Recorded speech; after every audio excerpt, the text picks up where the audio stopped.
Bonsoir pépitoriens et pépitoriennes, bienvenue à tous. Donc petit rappel avant de commencer comme d'habitude, dans aucun cas nous ne donnons de conseils sur notre chaîne, ce sont juste des échanges entre passionnés. Comme vous avez pu le remarquer, nous avons changé notre petit générique pour vous prévenir que nous ferons le séminaire virtuel comme tous les ans. Maintenant, ça devient une habitude, c'est la deuxième édition. Séminaire virtuel du 9 avril au 24 avril avec les mêmes intervenants qu'à Barcelone, c'est-à-dire Maxime, Christophe qu'on reçoit ce soir, David Ronan, Julien Fluot, Tino, Laros Trading. On aura également Gilles Santacreux, Guillaume Rouvier également sur l'analyse fondamentale, avec deux classes supplémentaires.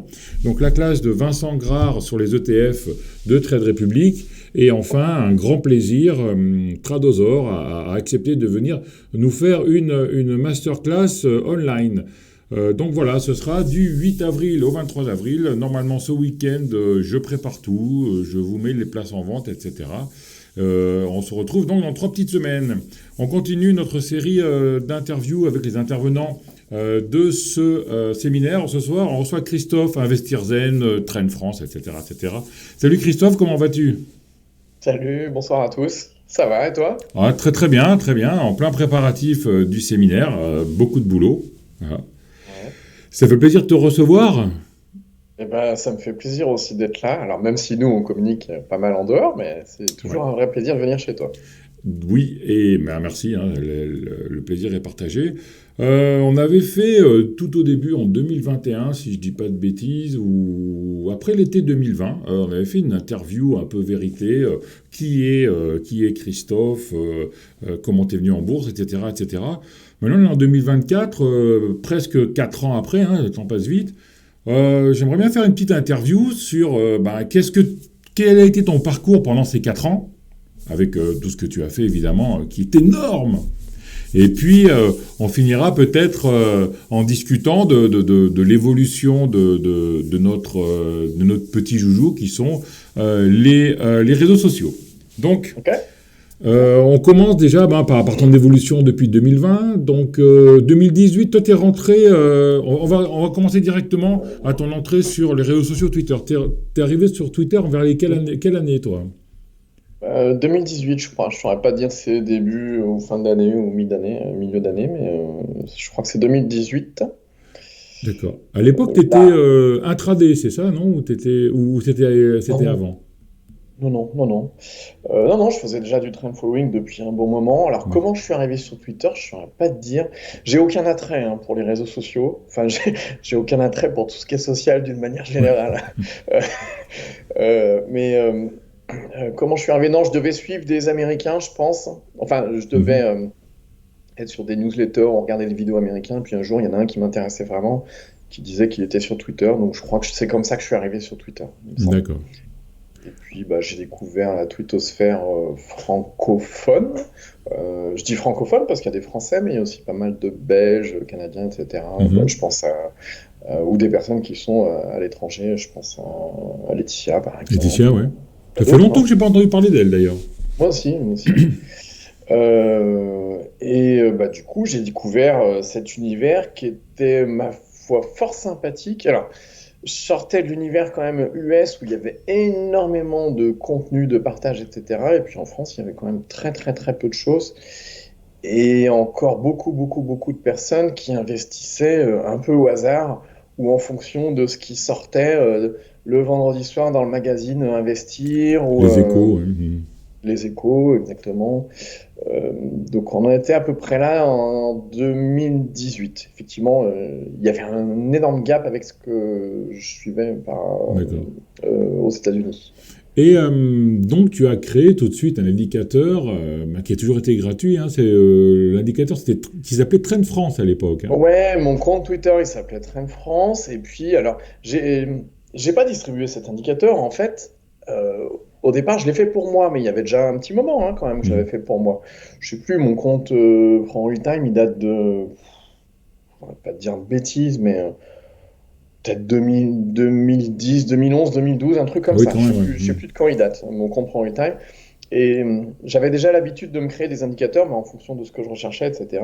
Et comme effectivement je suis un féru de trend following, je m'étais créé un indicateur pour ça. Ouais. Et puis, je postais mes graphiques, alors sans forcément vouloir faire la promo de l'indicateur ou quoi que ce soit, mais je postais mes graphiques avec mon indicateur, parce que mon écran était comme ça. Et puis, bah, ça soulevait pas mal de questions. Qu'est-ce que c'est? Comment ça marche? Machin, etc. Donc, j'ai commencé à expliquer à quoi ça me servait, comment il fonctionnait, etc. Et puis, bah, rapidement, on m'a demandé, ouais, mais comment on peut l'avoir, etc. Bah, on peut pas l'avoir, puisqu'il n'existe pas Mhm. sur la plateforme. Et j'ai commencé à regarder si on pouvait exporter, partager le code ou quoi que ce soit. Alors à l'époque, on pouvait faire de l'export, je crois. Donc j'ai commencé à le mettre disponible. Bah, tous ceux qui voulaient sur Twitter, bah, ils le téléchargeaient, ils l'installaient, puis ils l'utilisaient gratuitement. C'était le but, quoi. C'était un indicateur qui pouvait servir à d'autres personnes, donc je l'ai partagé sans aucun problème. Alors rapidement, on est Ouais. arrivé à, je crois, 12 000 et quelques personnes qui l'avaient téléchargé, Énorme, qui hein. l'utilisaient. Énorme, Ouais, assez en rapidement, un ou ouais. 2 ans, hein. En un... Ouais, 1 ou 2 ans, effectivement. Je saurais plus te dire combien exactement. Il y a eu pas mal de succès.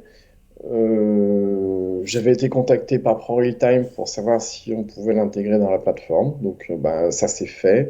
Ouais, La mais là, bon, seule... ça s'est fait un peu autrement, parce que moi, j'étais présent à ce moment-là. Attends, est-ce que Oui, c'est peut-être passé des trucs entre-temps. Après, on remonte, tu on faisais remonte à déjà, 2018.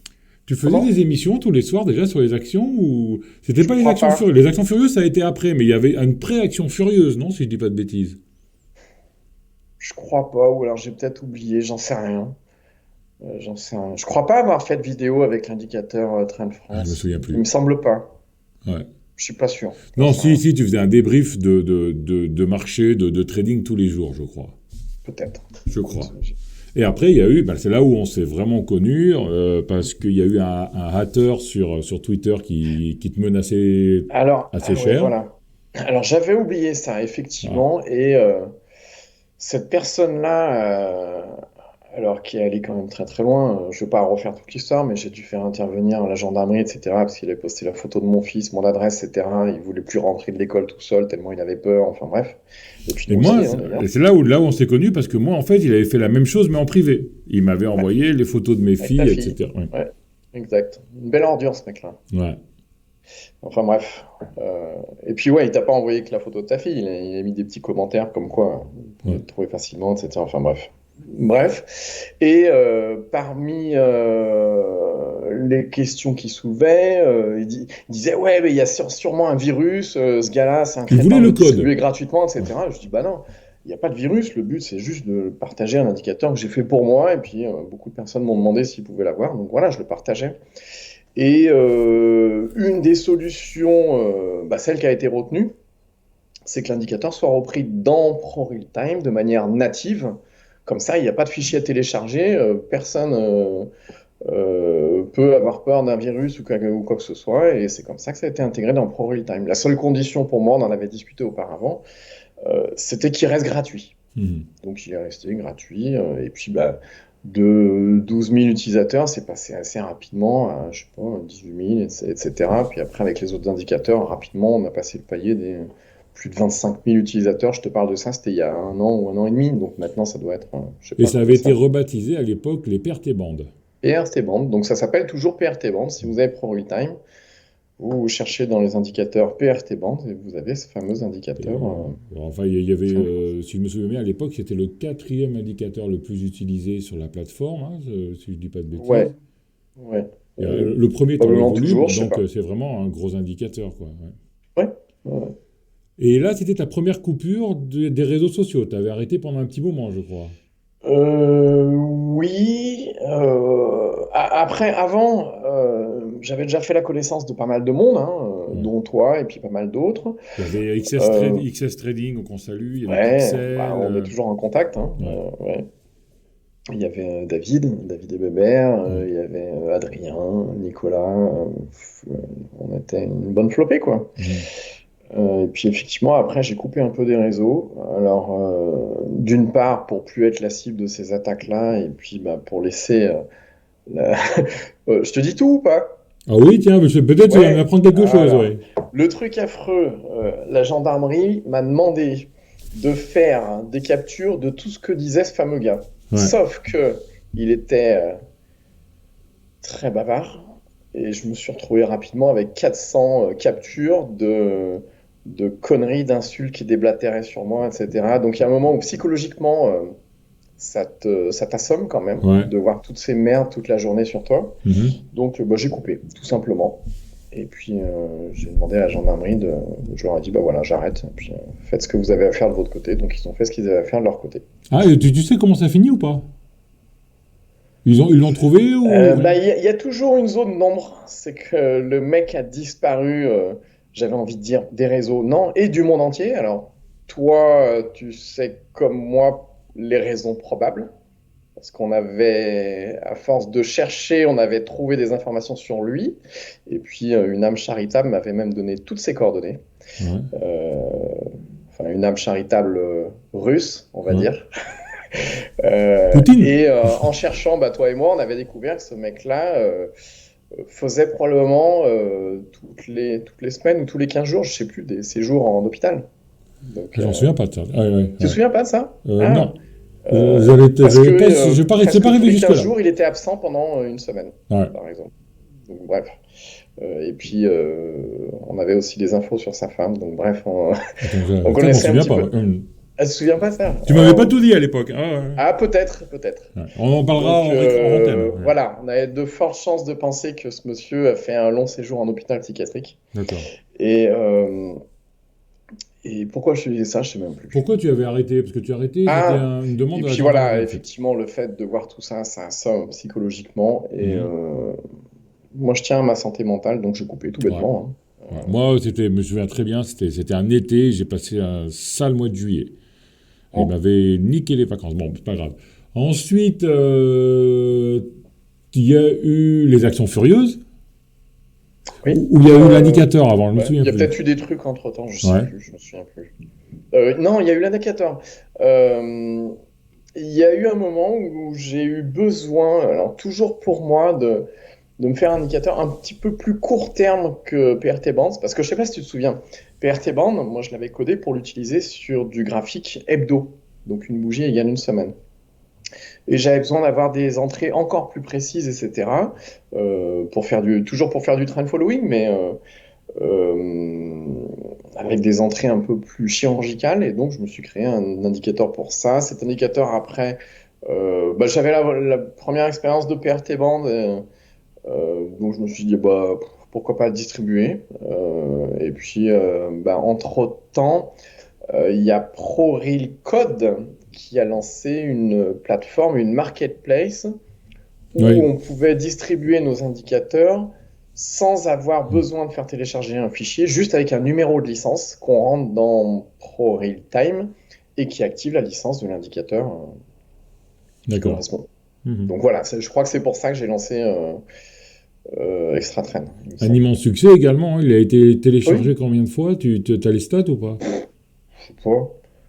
je sais pas, c'est peut-être plus de 3000 ou un truc comme ça, D'accord, hein. énorme. Énorme, ouais. Mhm. Ok. Pareil, un peu de temps, hein. Je crois que les 2 ou 3000, ils se sont faits en, je sais pas, en 3 mois, peut-être. Je sais Et plus. c'est là où, en fait, tu faisais les actions furieuses. C'est-à-dire que tous les soirs, en fait, Exact. tu as expliqué ce que c'est un peu les actions furieuses, je vais quand même pas le dire à ta place. Les actions furieuses, c'était tous les soirs, tu disais quelles actions avaient été détectées par ton indicateur, c'est ça? Et Oui, et comment les sauts le présenter une lendemain. configuration intéressante, ouais, ouais, ouais. Donc après, En chercher fait, tu les débriefais ta aspects journée à de trading, chacun. Moi, je quoi. voulais pas te donner de conseils ou quoi que ce soit, simplement attirer l'œil sur telle ou telle valeur parce qu'il y avait une configuration sympa. Après, à chacun de faire ses plans en fonction. Et le but, voilà, c'est que je partageais tous les jours ce que je voyais. C'était une émission de 5-10 minutes. Et en fait, Ouais. je partageais ni plus ni moins que ma veille. Je faisais ma veille sur les différentes actions, quoi. Tu débriefais ta journée de trading, en fait. Ouais, ouais, grosso modo, ouais. Ah ouais, de toute façon, c'était ça, hein. À l'époque, quand on était sur les small, enfin, il y a, C'était une belle époque, ouais. bah, elles partaient les unes après les autres. Donc, en fait, le but du jeu, c'était de trouver les configurations pour savoir lesquelles allaient partir, quoi. Et en fait, à l'époque, on faisait plutôt une rotation de capital sur ces small plutôt qu'un investissement long terme de bon père de famille. C'était Ouais. une autre époque. Maintenant, c'est plus la même chose, il n'y a plus de volume, etc., etc. Ouais. Suite à ça, tu t'es spécialisé en money management également? Alors, c'était déjà ma Ouais. spécialité, hein, parce que j'utilise ça depuis des années, et puis euh, Mais le money sur management, la... tu l'avais pas expliqué à l'époque avec les indicateurs parce que si tu donnes une stratégie avec les indicateurs, ça peut être du conseil, non? C'était pas ça à l'époque le. Oui, ouais, ouais. Un indicateur, c'est un indicateur, ni plus ni moins. Alors, c'est pas une histoire de conseil ou quoi que ce soit. C'est qu'un indicateur, il faut le prendre comme tel. Il indique quelque chose. Il te dit pas quand rentrer. C'est pas un signal d'alerte qui dit il faut acheter ou il faut vendre, machin, etc. C'est ni plus ni moins qu'une indication. L'exemple que je pourrais donner, c'est qu'une moyenne mobile 20, par exemple, une moyenne mobile à 20 périodes, tu peux donner la même à 10 personnes. Bah, tu auras 10 entrées différentes, 10 sorties différentes. Pourtant, c'est le même indicateur. Mhm. Ce qui montre bien qu'un indicateur, ça ne donne pas des signaux d'entrée. Mhm. Ça te donne des configurations, ça te donne des indications sur la situation des cours, etc., mais rien de plus. Ouais. Et moi, je voulais surtout pas fournir une stratégie euh, avec l'indicateur. C'était à chacun de faire comme il le pensait, parce que c'est un outil, ni plus ni moins. C'est un petit peu comme si tu fournis une voiture à quelqu'un, il en fait ce qu'il veut, quoi. Il y a Ouais. des personnes qui vont rouler à 50, d'autres à 200 et faire n'importe quoi avec. Mhm. Ouais. Voilà. Et à partir de là, donc, tu as appuyé sur le money management et tu as ouvert le site internet YouFins. Ben, c'est surtout que à l'époque, tout le monde parlait de quoi acheter et quand acheter. Mhm. Et t'as personne qui parlait de money management, c'est-à-dire combien acheter. Mais vraiment, personne, personne, personne, personne. Les plus grands analystes, tout ça, personne n'en parlait. À croire que c'était pas indispensable, alors que c'est 90% de la réussite de ton trading, ni plus ni moins la taille de ta position.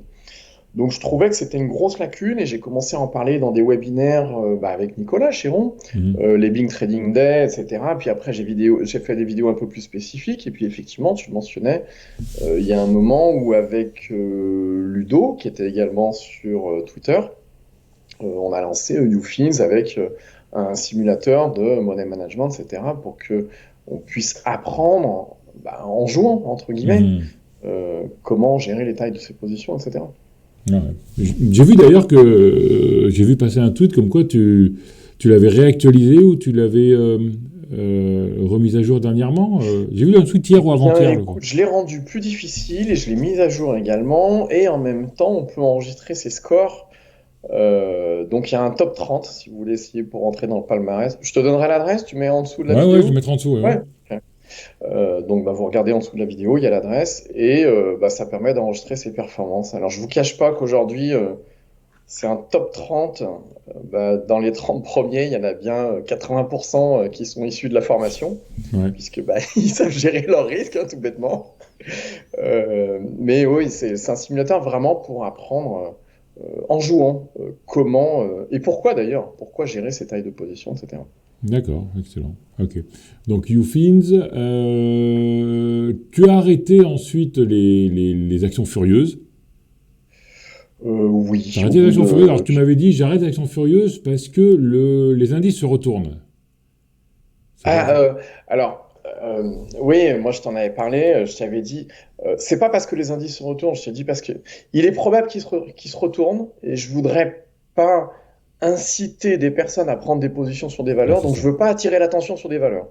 Donc j'ai arrêté simplement de faire les vidéos aux actions furieuses. Il y a une autre raison également, c'est que ça faisait quasiment 200 vidéos que je faisais et c'était tous les jours, tous les jours, tous les Ouais. jours, tous les jours, tous les jours. Mhm. Et il fallait que tous les jours, quoi qu'il arrive, à 17h35, je sois à la maison pour faire ma vidéo. Alors, je te dis pas, quand je suis chez moi, ça va, etc. Mais c'est des fois, c'était pendant les vacances. Donc, il fallait que je revienne à la chambre d'hôtel rapidement, en courant avec mon ordi, etc. C'était beaucoup de contraintes. Et puis derrière, uploader la vidéo, etc. C'était vachement de contraintes. Ouais. Euh, Quand t'en fais 200, il y a un moment où t'as envie de poser ton cerveau quand même. D'accord. Et à Donc partir de c'était le bon là, moment. c'est là où tu as commencé à. Tu me dis hein, si je saute des étapes. Hein. Enfin, comme je te connais bien, je fais le. Ouais, comme tu me connais bien, tu sais que j'ai une mémoire très sélective, donc je me souviens des trucs importants, le reste, je me souviens plus. Et après, c'est là où tu as commencé ta formation. Et je me souviens, à l'époque où tu commences ta formation, on faisait l'ouverture de marché tous les matins ensemble pendant presque un Ouais, an. ouais, ouais. Alors, la formation, ça faisait déjà plusieurs années que j'avais des petits carnets Oui, c'est dans ça. lesquels je notais tout pour former mon fils. Enfin, je voulais transmettre mes carnets à mon fils parce que c'est des années, et des années, et des années d'apprentissage. Et puis, bah, euh, des années d'apprentissage difficiles parce que dans les années 2004-2005 jusqu'à 2010, tu trouvais rien sur Internet. Il fallait commander des bouquins aux US et ils arrivaient donc bien évidemment en anglais. Ton bouquin, il t'avait coûté 80 euros. Il fallait un délai de 3 semaines. Enfin bref, tout était super compliqué pour trouver de l'information. Tu n'avais pas des chaînes YouTube comme il y a aujourd'hui. Tu n'avais pas tout le contenu qu'il y a aujourd'hui, quoi. Bah, du coup, tout ce que j'apprenais, je le résumais dans des cahiers, dans des carnets pour mon fils. Donc je synthétisais, etc., tout ce que j'avais appris pendant toutes ces années-là. Et puis à un moment, je suis arrivé à 3 carnets, et puis de temps en temps, pour des webinaires, je partageais certaines choses qu'il y avait dans les carnets, et puis j'avais beaucoup de personnes qui me contactaient, qui disaient «Ah, on pourrait pas savoir ce qu'il y a dedans, etc.» Et je me souviens, tu Alors étais pendant même les... venu à Barcelone en disant je vais sortir quelque chose de mon carnet la dernière fois. Ouais, Ouais. exact, exact. Exact. Et du coup, bah, il n'y avait pas 10 000 possibilités pour sortir ça. C'est soit je faisais un livre en PDF ou peu importe. Euh, mais ce qui m'embêtait, c'est qu'un livre, c'est figé dans le temps. Mhm. Tu viens 2 ans après, il y a plein de choses à rajouter, machin, etc. Sauf que ton livre, tu peux pas le mettre à jour, c'est compliqué. Et puis l'autre possibilité, bah, c'était ni plus ni moins de faire une formation. Et puis cette formation, voilà, tu vois, pendant 1 an et demi, j'ai rajouté des modules. Au début, on a commencé avec 80 modules, on a fini, là, on doit être à 120 et quelques modules, un truc comme ça. En plus, ta formation, je me souviens bien, elle était valable un an, et puis finalement, tu as tacitement reconduit tous ceux qui avaient pris la première année. Alors, je le savais dès le départ que j'allais reconduire, parce que pourquoi l'accès, il était sur 1 an? C'est parce que légalement, on ne peut pas garantir un accès à vie. Par Mhm. exemple, Internet tombe. Comment je peux garantir l'accès à vie? J'oublie de renouveler mon hébergement, l'hébergement du site. Comment je peux le garantir à vie? Demain, j'ai un accident et hélas, je décède. Comment je peux le garantir à vie, l'accès? Euh, Légalement, on peut pas. Ah, mais c'est Donc, pareil si c'est tu le un accès garantis d'un sur an un et an. puis... C'est pareil si tu le Comment? garantis sur un an, tu peux pas le garantir jusqu'à l'année si Internet tombe au courant de l'année ou si tu décèdes. C'est pareil, non? Comment? Ah, un accès d'un an? Ouais. Bah, il y a un peu moins de probabilité. En 1 an, Ouais. j'espère qu'il y a moins de probabilité qu'il se passe quelque chose que sur une vie, quoi. Ouais. Et donc, Donc, et et puis, voilà, j'ai sorti la formation, du coup. l'évolution de ton trading depuis 2018 avec les réseaux sociaux, etc.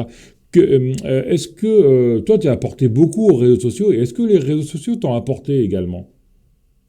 Ah, ouais, c'est une super question, ça. Alors, oui, ils m'ont apporté énormément. Enfin, surtout Euh, Pépitor, évidemment.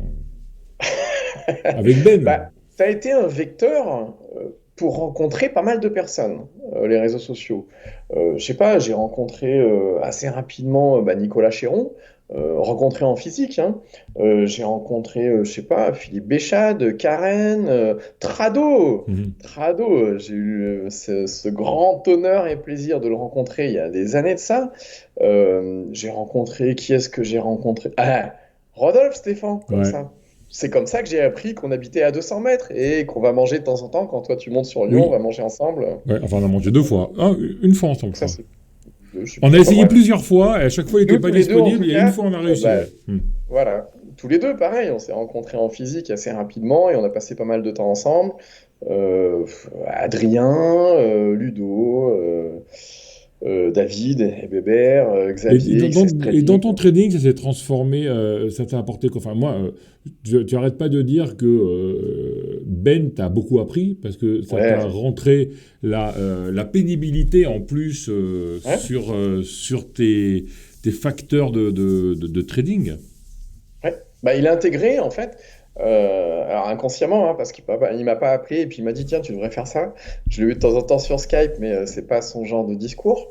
Non, simplement, il a intégré à ma réflexion des choses auxquelles je n'avais pas pensé, comme la pénibilité, le ratio gain-temps sur pénibilité. Mhm. Et effectivement, quand tu réfléchis tout seul avec ton cerveau, eh ben, tu tournes en boucle au bout d'un moment. Et c'est ce qui est intéressant d'avoir de rencontrer pas mal de personnes qui ont soit un trading différent de toi, soit qui ont appris des choses différentes, bref, qui ont des expériences différentes et qui procèdent différemment parce que ça permet de t'enrichir sur des axes de réflexion auxquels tu n'avais pas pensé. Ou pareil, euh, Michael, par exemple, Michael qui lui est confronté à des contraintes en intraday auxquelles moi j'ai jamais ou rarement été confronté parce que je fais plutôt du trend following. Mais ces contraintes-là fait que lui, il a réfléchi à ces contraintes pour trouver des solutions. Mais ces solutions-là, moi, j'ai jamais eu besoin de les chercher, puisque j'avais pas de soucis dans mon trading. Mais par contre, le simple fait qu'on en discute ensemble, parce qu'on a discuté effectivement un bon nombre de fois avec Michael, bah, fait qu'en fait, les réponses qu'il a trouvées à ces problèmes-là m'apportent également certaines solutions dans mon trading. Pas des Mhm. solutions dont j'avais radicalement besoin, mais me permettent d'améliorer, d'optimiser des choses. Parce que lui, comme lui, c'était une contrainte sine qua non, il fallait qu'il trouve une solution sur l'intraday là-dessus. Bah, finalement, les réponses qu'il a trouvées me sont vraiment utiles. Mhm. Et puis effectivement, le fait de discuter comme ça avec tout le monde, de rencontrer tout le monde, et puis bah, tu le sais, on fait tous des déj, des repas à droite à gauche, soit sur Paris, sur Lyon, ou même à Barcelone. À Barcelone, on Mhm. rencontre plein de monde sympa et intéressant.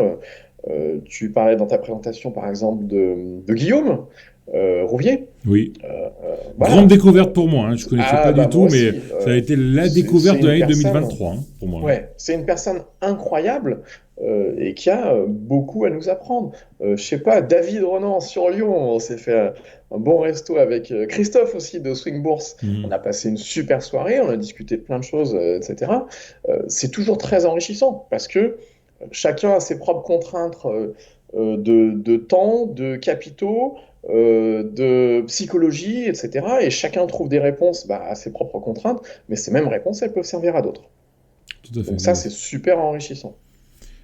Voilà. Et donc après, tu as un peu disparu des réseaux sociaux en fait depuis la sortie de ta formation. Et ben, moi, toi, on voit tous que les réseaux sociaux ont changé. Euh, Comment tu vois les réseaux sociaux actuellement avec TikTok, Instagram, Twitter? Enfin, nous, on est plus spécialistes de Twitter en fait, hein. Twitter, c'est plus notre terrain de jeu. Moi, et toi aussi, tu penses à TikTok, c'est plus adolescent. Instagram, c'est plus jeunes. Et Twitter, c'est vraiment des personnes un peu plus mûres, entre guillemets, qui... Alors, euh, je sais pas si on peut faire cette notion vieux, adolescent, machin, etc. Mais Twitter, c'est des gens qui lisent. C'est déjà un point Ouais. très important. C'est pas des gens qui se distraient en regardant des vidéos, c'est des personnes qui lisent, donc qui font l'effort de lire. Donc effectivement, sur Twitter, c'est des personnes qui sont plus intéressantes, plus intéressantes, ou en tout cas qui ont une vraie démarche Pour apprendre. euh, pour apprendre par rapport à TikTok ou quoi que ce soit, quoi. TikTok, tu regardes une vidéo, c'est de la distraction. Mhm. D'accord. D'ailleurs, moi j'ai pas mal traîné sur TikTok pour voir un petit peu ce qu'on pouvait faire. Tu sais, mon métier c'est le marketing sur le web, donc je suis obligé d'y passer hein, sur TikTok. Mhm. Et rien d'intéressant, ne serait-ce qu'en trading, rien d'intéressant, à part Ouais. euh, les mecs qui font ça devant leur graphe. Et, voilà, non, aucun intérêt. T'as Mais personne qui va te parler de money management ou quoi que ce soit, hein. alors, moi, je vois, il y a beaucoup enfin, il y a des modes, hein. Il y a eu la mode de trend following, après, il y a eu la mode DCA, la mode ETF, et après, il y a eu la mode dividende aussi. Alors, Oui. c'était des gens quand même qui savaient pas que quand on détache un dividende, l'action perd la valeur du dividende. C'était quand même assez impressionnant, quoi, à l'époque. Et Ouais. euh, Et après, maintenant, Twitter, enfin, il y a plus les mêmes échanges qu'avant. Il y a plus cette volonté d'échanger, d'apprendre. Parce que tu crois qu'en fait, enfin, pas les dinosaures. Les dinosaures, c'est Trado, David Renan, tout ça. Mais toute la petite équipe, la communauté, on va dire, la communauté qui est arrivée en 2018, 2019, 2020, c'est-à-dire toi, moi, Tino, Olivier, JM, tout ça. Peut-être qu'on est passé à autre chose ou peut-être que le relais n'a pas été pris, mais j'ai pas l'impression de trop retrouver le même engouement et les mêmes échanges qu'il y avait avant en 2018, 2019 et 2020. Qu'est-ce que tu en penses? Ouais, c'est tout à fait vrai. Et puis, il y a aussi le fait que sur Twitter, enfin, ou les réseaux sociaux d'une manière générale, peut-être, ça troll à tout va. Quand tu postes un truc, tu peux mettre le chrono et puis tu attends 10 minutes et tu dis, tiens, quand est-ce qu'il y en a un qui va dire oui, mais. Ouais. Si tu dis par exemple, ouais, c'est important d'avoir un stop avec Mhm. chacune de tes positions, tu en as toujours un qui va dire, oui, mais quand une valeur, elle ouvre à moins 50% et qu'elle remonte de 30% derrière, le oui, mais tu l'as en permanence. Donc Ouais. c'est un petit peu pénible. Après, Moi, j'ai chacun est posté libre de j'ai s'exprimer, mais tu l'as reposté toujours. un morceau d'une de tes vidéos de YouTube qui était sur les stop loss, comment assurer une Ouais. position par rapport à une autre. Il y en a un qui dit ah ouais mais il oublie les frais de courtage. Bon, bon, On parle de bon, 0,01%, c'est ça? ouais Non, c'est ça. 0,1%, pardon. J'ai Voilà. fait un zéro de plus. À moins qu'il soit à la caisse d'épargne. Donc oui, c'est ça qui est fatigant à la longue. Après, tu as aussi une grosse partie qui est très négative. Alors, on était tous sur plusieurs groupes Twitter, des groupes, comment on appelle ça, des groupes privés, messagerie privée, Ouais. dont un où on était peut-être une dizaine ou une quinzaine, je sais plus. Et puis pareil, il y a un moment où bah, ça glisse petit à petit, ça critique les uns les autres, machin, etc. Moi, j'aime pas du tout, ça m'apporte rien du tout. Donc, pareil, j'ai préféré partir de ce groupe-là. Moi, j'ai jamais été Enfin, dans des grands groupes comme ça. J'ai jamais. J'ai toujours préféré dans les groupes où deux ou trois, plutôt que ouais, dans des groupes où il y a une dizaine de personnes. Parce qu'on dit une dizaine ouais, de bah, personnes, ça fait la ça meute, dérive vite. ça fait la pensée unique et tout, et j'ai jamais aimé ça. Ouais. Puis si tu regardes en absolu, l'idéal, c'est quoi? C'est de progresser chaque jour et être 1% meilleur que la veille chaque jour. Et si chaque jour tu te rends compte que tu es 1% moins bon parce que ça critique en permanence, parce que ça dit ça, etc., c'est fatigant à force. Mhm. Donc oui, effectivement, après, moi j'ai commencé à me couper un peu des réseaux. Et puis, ça m'apportait pas grand-chose, enfin plus grand-chose, puisqu'on en a parlé tout à l'heure. Ça a apporté énormément de rencontres, des personnes extraordinaires avec qui bah, on est toujours en contact aujourd'hui, on se voit très souvent, on mange ensemble, machin, etc., ou on s'appelle assez régulièrement. Mais au quotidien, c'est quand même quelque chose d'usant. Et puis, moi, j'avais énormément de messages privés par rapport aux actions furieuses, par rapport aux indicateurs, par rapport à, ah, tiens, comment je peux faire pour ma stratégie, machin. Parce qu'à partir du moment où tu commandes, à te donner beaucoup de choses gratuitement, bah, tout le monde croit que c'est open bar. Donc, des fois, on te contacte à 2 heures du matin en messagerie privée et on te dit, ouais, tiens, qu'est-ce que tu penses de telle valeur, par exemple? Mais ça, c'est pas un message que tu reçois, c'est 200, 300 Mhm. par jour. Et à un moment, c'est usant, quoi. Donc, tu coupes et puis Mhm. je me suis dit, bah, en même temps, j'avais ces carnets qui étaient prêts. Je me suis dit, je vais en faire quelque chose. Donc, j'ai mis en place la formation. Et avec la formation, j'ai créé un salon Discord pour que chacun puisse poser ses questions et puis bah, qu'on puisse être entre nous avec des stratégies qui sont communes, Parce et que puis justement, partagées. c'est pas cette éclosion de Discord qui a un peu dynamité les échanges. Parce qu'avant, tout le monde échangeait et ça faisait. Et maintenant, c'est j'échange. Allez, viens sur mon Discord et on va en parler. Après, il y a un Ouais. autre. Moi, j'échange. Ah, j'ouvre un Discord, viens en parler. Ce qui veut dire qu'en fait, avant, où on était sur Twitter et on mettait tout en commun, maintenant, chacun a son Discord et on n'a plus qu'une vision des choses, en fait. Moi, j'ai essayé d'ouvrir un Discord, mais le but du Discord, en fait, c'est que tout le monde discute, en fait. Moi, on m'a dit, mais sur ton Discord, il n'y a rien. J'ai dit, mais le Discord, il y aura ce que vous voulez qu'il y ait. Je veux recréer un lieu d'échange, en fait. C'est pas un Discord où moi, je vais parler et vous, vous allez écouter. Non, c'est un lieu d'échange. Et j'avais justement voulu créer ça pour un peu redonner un peu l'allant qu'on avait sur Twitter, sur Slack, ou tout ça avant, où on échangeait des idées et ça faisait avancer. Et j'ai l'impression maintenant que Discord, l'autre jour, j'ai vu une vidéo, un gars aussi dit, ah ben maintenant venez sur mon Discord. Ça veut dire que tout le monde a un Discord, en fait, maintenant. Et c'est Ouais. peut-être ce qui limite les échanges. Je sais pas ce que tu en penses. Alors, alors moi, j'en pense du bien. Pourquoi? Parce que le nombre de personnes est quand même plus restreint que sur Twitter. Parce que sur Twitter, tu as tous tes potes, etc., les personnes avec qui tu partages habituellement, donc tu partages en public, puisque tu as peut-être Mhm. 50, 100 gars avec qui tu discutes en permanence. Mais derrière, c'est pas 50 ou 100 gars qui lisent ce que tu postes. c'est, je sais pas, peut-être 8 000, 9 000, 10 000, peu importe. Et t'en as toujours un qui vient te troller ou qui vient te critiquer ou quoi que ce soit. Ce qui fait que, déjà, toi, tu partages moins. Et ceux qui avaient envie de partager un petit peu, quand ils voient ça, bah, ils partagent rien du tout.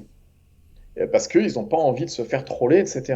Donc tu te dis que finalement, créer ta petite communauté, alors je te l'ai dit, moi, Discord, c'était pas pour créer une communauté ou quoi que ce soit. À l'origine, c'était juste pour que chacun puisse poser les questions pour avoir des précisions par rapport à tel ou tel module de la formation, s'il y a besoin d'informations complémentaires. Et puis bah, là, très rapidement, c'est devenu un lieu d'échange où tout le monde partage les valeurs qui surveillent, ses succès, ses échecs, et que bah, tout le monde progresse ensemble. Et ça, c'est quand même vachement appréciable. On est quand même plus restreint. Alors là, sur celui de la formation, on doit être près de 300. Alors Mhm. déjà, il n'y a que la moitié ou 2 tiers des inscrits qui vont sur le Discord. Il y a, euh, il y a une bonne partie qui ne veulent pas entendre parler de salon de discussion ou quoi que ce soit, et c'est leur choix, hein, peu importe. Et puis après, ben, connectés toute la journée, il y a peut-être qu'un cinquième ou un quart des personnes qui sont connectées toute la journée parce qu'il y en a qui bossent, etc. Mais le soir, par exemple, tout le monde échange, etc. Le matin avant l'open, pareil, etc. Et puis bah, après, entre ceux qui sont connectés la journée, on échange entre nous également. Mhm. C'est plus convivial, je trouve. C'est beaucoup plus respectueux parce que tout le monde respecte tout le monde. Tu peux en avoir un qui va poster un truc et puis, bah, par exemple, moi, je suis pas là pour lui répondre. Tu as toujours quelqu'un qui est là pour lui répondre, pour apporter un complément, pour donner des exemples. C'est génial. En fait, ouais, Franchement, j'avais pas vu ça dans ce sens-là, en disant que Discord, là, c'est peut-être l'évolution logique de Twitter, quoi, parce qu'avec les haters, c'est vrai que nous, au début, on avait, en 2018, avec Inchi, on avait monté un site sur Bourseau, un sous-site sur Bourseau, et c'est vrai qu'on s'était fait hâter, on s'était fait troller, et justement pour partir de ce troll, on avait ouvert un Slack. Mais c'est vrai, un Slack qui est en fait, c'est le prédécesseur du Discord, quoi. Mais c'est vrai qu'en fait, c'est très intéressant, ça. Ouais, ouais, ouais. mais tu vois, il y a peut-être aussi une donnée à prendre en compte, c'est que sur Twitter, moi, je sais plus, j'ai 32 000 ou 33 000 followers. Donc, quand je poste quelque chose, c'est assez vu. Mais par contre, sur Discord, on est en communauté plus restreint. On doit être de 300, je crois, un truc comme Mhm. ça. C'est peut-être aussi la taille qui fait. Il y a peut-être une taille critique à pas passer avant qu'il y ait des débordements. Ouais. Je sais pas, peut-être qu'à 1000 personnes dans ton Discord, peut-être que ça commence déjà à partir un petit peu en cacahuète, j'en sais rien. Ouais, bon, tu peux toujours bannir, tu peux toujours prendre des Ouais, sanctions. après, c'est pas. Ouais. Ouais, c'est intéressant, c'est très intéressant tout ça depuis discussion sur le Twitter. Donc ce serait, faudrait essayer d'interviewer un nouveau venu sur Twitter et voir lui comment on voit ça, parce que peut-être Ouais, nous on pense la même intéressant. chose parce qu'on a peut-être la même évolution en 4 ans, on a vu évoluer les choses, on a dit bon bah maintenant on passe à autre chose, même si certains sont toujours très actifs sur Twitter, mais c'est vrai que de notre cuvée, je dirais. Mm. Bah, à part Tino, on voit plus personne sur Twitter. Non, il y avait une époque, beaucoup JM, je crois qu'on ne voit plus trop. JM et moins, Euh, ouais. mais pareil, parce qu'il s'en est pris plein la figure, je sais plus quand. Ah, mais JM, Alors que moi, je c'est un trouvais que ce qu'il faisait, provocateur, c'était intéressant parce que alors, rigolo. Ouais. c'était sur un ton Oui, humoristique, là, du ouais. genre encore une ACA, les nulos, etc. Mais imagine quelqu'un, un néophyte en bourse, qui voit le compte de JM. Et tous les jours, JM, il poste tel daube a encore fait une AK, bonne journée les nulos, ça a Hmm. moins 30%, etc. Mais en fait, son compte et ce qu'il poste, c'est d'utilité publique. Ouais. Parce que quand tu suis ce qu'il dit très rapidement, tu as compris que les daubes qui brûlent du cash, elles vont d'AK en AK. Et ça va t'éviter énormément de pertes, ça va t'éviter énormément de déconvenues. Donc pareil, et puis il le faisait toujours sur un ton humoristique. Alors certains Mhm. n'ont peut-être pas de second degré, mais quand tu suis son compte, rapidement, tu apprends quelque chose de ce qu'il a posté. Moi, je trouvais ça d'utilité Oui. publique, hein. Mhm. Tout à fait, tout à fait. Et pareil, je pense que là, il a ralenti un peu le rythme parce que je sais plus qui lui est tombé dessus. Et voilà. Moi, j'ai été élevé avec un père qui me disait si t'as rien de, si t'as rien de sympa à dire, bah ferme ta gueule, dis rien. Mhm. C'est pour ça que je comprends pas que sur Twitter, voilà, ça, en permanence, ça s'agresse, c'est Ouais. insupportable. À mon avis, ce sont des gens qui voudraient faire ce que font les autres, mais qui n'y arrivent pas. Donc, c'est un peu de la jalousie. Et c'est un peu aller en contre de ce que font les autres. Moi, j'ai l'impression que c'est plutôt ça. Il y a une phrase que m'a dit mon fils hier, je sais pas, il a regardé BFM Business, tu sais, la chaîne Écho de Ouais. BFM, et il me disait, je crois qu'en fait, il y a ceux qui font quelque chose, et il y a ceux qui commentent ceux qui font quelque chose, et ils aimeraient bien faire quelque chose, Ouais. mais ils font pas, donc ils commentent. Ça me rappelle une émission avec... c'était Bernard Tapie qui avait dit ça. Ah ouais? Et Ah c'était un bah, c'est tellement journaliste vrai. qui l'a interviewé. Il a dit, vous savez la différence entre vous et moi? C'est que moi, je fais et vous commentez ce que je fais. Et vous, Ah vous êtes ouais? rien. Ah, Alors, c'était de là à légendaire. dire ça, C'était non, mais peut-être... je me souviens plus que c'était fin des années 80. Ah oui, c'était légendaire, ça. Oui, oui. tiens, regarde l'IA par exemple. Tous les médias qui passent leur temps à commenter, ça fait rien avancer, ça fait rien progresser, mais ils commentent. Mhm. Mais par contre, tu as des gens qui bossent vraiment dans l'IA et qui font avancer les choses. Ouais. Ok. On va peut-être finir sur le futur. Tu as des projets au niveau du trading. Tu nous prépares un nouvel indicateur, une nouvelle formation, un nouveau screener, une nouvelle méthode Non, alors j'ai Non. des projets, mais qui n'ont rien à voir avec. Bah, toi, tu les connais, hein, depuis un moment, des trucs que j'ai lancés il y a un moment, mais qui n'ont rien à voir avec le trading ou quoi que ce D'accord. soit. Bon, ben, on en restera là pour l'instant, alors, avec formation, Extra Trend, les pertes et bandes, et YouFins, et la nouvelle version de YouFins, sur investirzen.com, c'est ça, ou .fr, je sais plus. Ouais, investirzen.com/simulateur-bourse.php, mais tu mets l'adresse en dessous de la Je vidéo, vais le ce sera mettre en plus simple. dessous. Ok. Ouais, ok. Ben voilà, petite interview un peu différente que d'habitude. On va peut-être aussi parler de ta classe du séminaire virtuel, hein. Donc je rappelle pour ceux qui n'étaient pas Hum là au début de l'émission, on fait un séminaire virtuel online du 8 avril au 24 avril. C'est la deuxième édition. L'idée nous était venue l'an dernier après le séminaire en physique à Barcelone, vu que les choses étaient un peu magiques, etc. Même si on avait enregistré toutes les classes, on voulait pas repasser les classes pour pouvoir garder ce moment un peu comme unique. Et on avait décidé de refaire les masterclass de Barcelone online l'an dernier. On refait ça cette année. On fera ça du 8 avril au 24 avril. Donc il y aura tous les invités de Barcelone. J'ai dit en début d'émission, je vais les redire, j'espère n'oublier personne. Christophe, David, Julien, Tino, Olivier, Guillaume, Gilles et Maxime. Et en plus, cette année, viendra Tradosor qui, vu sa situation géographique, ne peut pas venir à Barcelone parce qu'il habite en Australie. Donc il fera une masterclass online, et Vincent Grard de Trade Republic également qui fera une masterclass sur les ETF. Et toi, tu nous refais les tortues sous stéroïdes. C'est ça? Ouais, ouais, ça a vraiment bien plu. J'ai eu beaucoup de retours, que ce soit sur Twitter ou en privé, etc.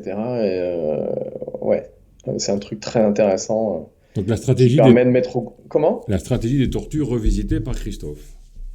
Oui, oui, parce que c'était quelque chose d'exceptionnel quand ça a été lancé dans les années 70, un truc comme ça, 70-80. Aujourd'hui, on peut vraiment optimiser ces stratégies pour obtenir quelque chose de vraiment sympa. Ok. Merci Christophe de Avec s'être plaisir. prêté à cette interview. Pour une fois, on n'a pas parlé de money management, on n'a pas parlé de graphes, on n'a pas parlé d'indicateurs. Ça change un peu, mais c'était intéressant aussi d'avoir une interview comme ça, comme la grosse interview qu'on faisait avant pour présenter les gens. Donc on a un peu reparlé de tout ce que tu as fait pendant 4 ans et puis des réseaux sociaux. Et Ok. comme d'habitude, merci de nous avoir suivis. Comme d'habitude, si vous avez aimé, mettez un pouce bleu, abonnez-vous à la chaîne, faites sonner la cloche et surtout laissez des commentaires. Merci Christophe. Donc pour toi, Merci à on se toi. retrouve. Je me souviens plus les dates. Je l'ai noté, mais je me souviens plus de la date. Alors le 8 c'est Maxime, le 9 c'est Trado, le 10 c'est Olivier, le 11 c'est Tino. Enfin, je sais plus. La quatrième c'est Tino, la cinquième. Après Tino, ça va être David. Et je crois qu'après, c'est la tienne, si je dis pas de Alors, je bêtises. viens de regarder le 16 avril. 16 avril, c'est ça. À 20h30. Ok. Oui, Toutes les places sont en vente ce week-end. Je prépare tout, je suis un peu en retard. Je finis le site entre aujourd'hui et demain. Et j'envoie une newsletter pour prévenir tout le monde. Merci. Ciao Christophe. Ciao à bonne tous. soirée, salut.